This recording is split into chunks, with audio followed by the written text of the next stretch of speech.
More than 2 million Americans have been killed or wounded in battle at home and around the world.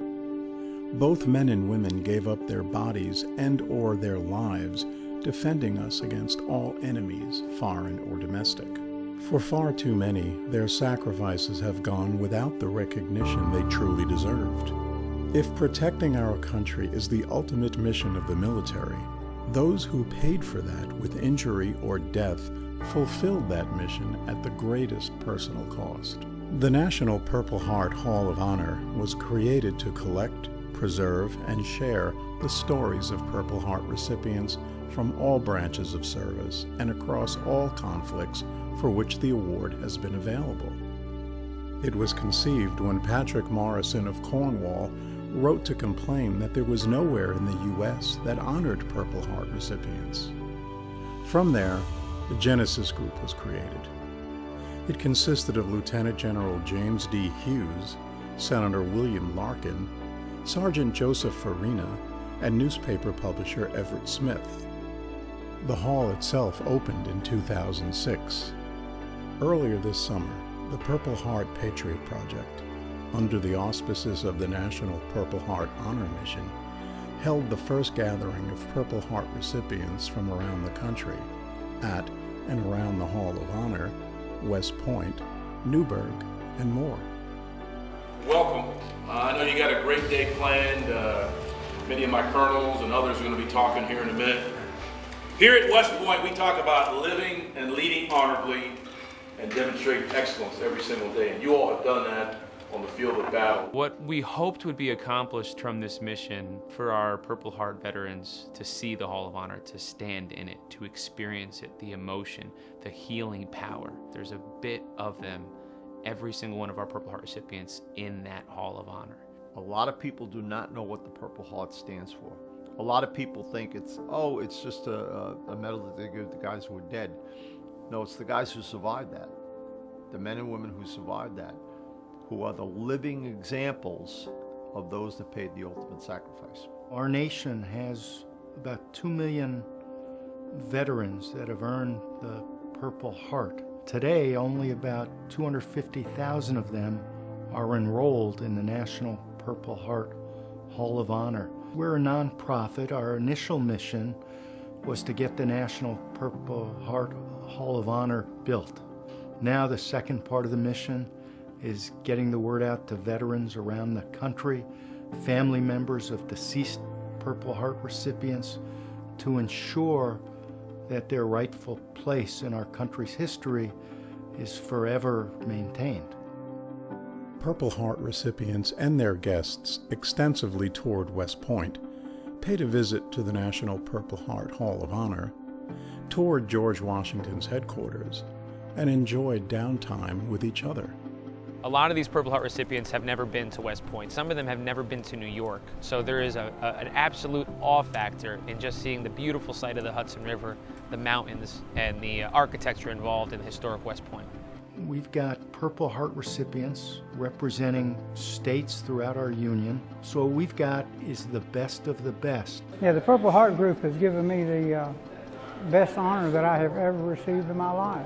Being here as a recipient and being chosen by the state of Georgia to represent them here is truly an honor, and I'm very privileged to be here. I'm sitting in front of a guy, and he says, "You're with 25th?" I said, "Yeah." And he says, "So was I." And I said, "I was 4th to 23rd." He said, "So was I." I saw 25th Division. I said, "25th?" He turned around and said, "Yeah, Tomahawks. I was a Tomahawk." I said, "When were you there?" "We were there at the same time. He was Alpha Company, I was B Company." So we're exchanging information. I've got some videos that I'm going to send him, and it's a small world. So to be able to connect with people like that, it's a home run. 10 days apart. I got wounded first, and he got wounded. If I would have known, I would have warned him not to go back there. Beyond words. I mean, I'm floored. I'm in awe of this whole building and everything in it and the people. I'm having a time of my life, and I have my daughter and my grandkids here to witness it. So it's really great. Yeah, this is me, Warren B. Cook. I was a member of Alpha Company, 173rd Airborne Brigade, and this was the Battle of Hill 875. We started on November 19th, and this was Thanksgiving Day. We didn't realize it till we had dinner day where we took the hill, which was very anticlimactic from the previous 4 days. And somebody said they're bringing in turkey. I said, we never had turkey before. He said, yeah, it's Thanksgiving. It's very humbling to hear some of the comments from our veterans. Things like, these last few days were the best of my life.